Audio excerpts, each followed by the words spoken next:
Yan na po, video ni Director Nelly Diliera. Alam ko na po pangalan niya, Director ng Tourism Region 12 po, si Director Nelly Diliera. Pakinggan natin ang boses niya sa press con ng Tourism.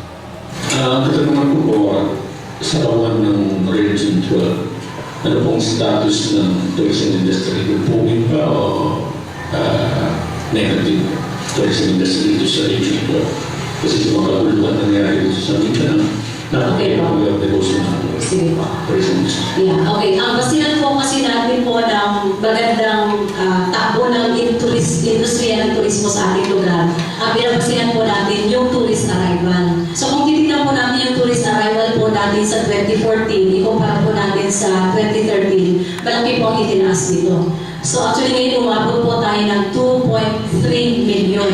Ang target po na sinet po ng national government for DOT Region 12 ay nasa 1.9 million lang po. So kung titignan nyo, yung po ang naset, ang na-realize po natin is 2.3. Lahat po ng mga data nito ay actually nagagaling po dun sa mga accommodation facilities. So meron po silang proper reporting na ginagawa sa mga sites, and we get in through the local government tourism offices. So hindi po yan kami ang nag-gather diretso, kundi dumadaan po yun dun sa mga tourism offices natin sa probinsya at sa mga LGUs. Sa investor po na sa tourism industry, ano po ang status ng mga investor? Ano pong investor ako masok? Boses po ng abang Nakuha po ngayon expansion, no?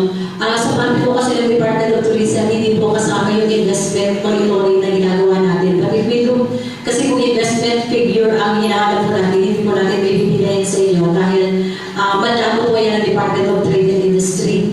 But if we look at investments, tingnan lang natin yung mga number of rooms na natagdag dito sa ating area, mga na-develop na mga sites sa iba't ibang lugar dito sa ating region, that is actually contributory to yung investment na sinasabi natin dito.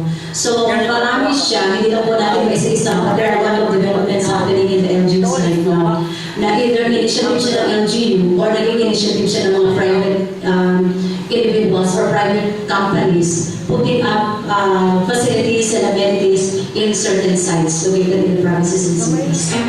Kamunang ilaw sa RPN.